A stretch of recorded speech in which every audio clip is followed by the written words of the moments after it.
রাস্তা মানে নিউ রাস্তা তৈরি হচ্ছে কেবল।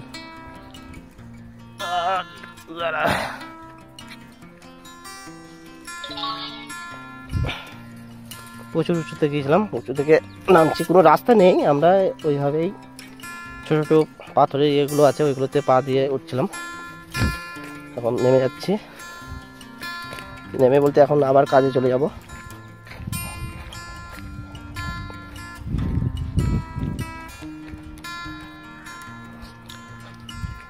বন্ধুরা যদি ভিডিওটি ভালো লাগে তো কমেন্ট শেয়ার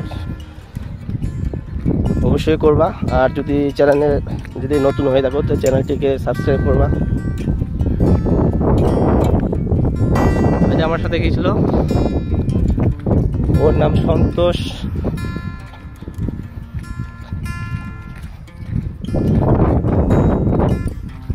ওই সাইডে আবার একটা মন্দির আছে, তো দেখি দূর থেকে যদি মন্দিরটাকে তোমাদেরকে দেখানো যায় তো দেখাবো।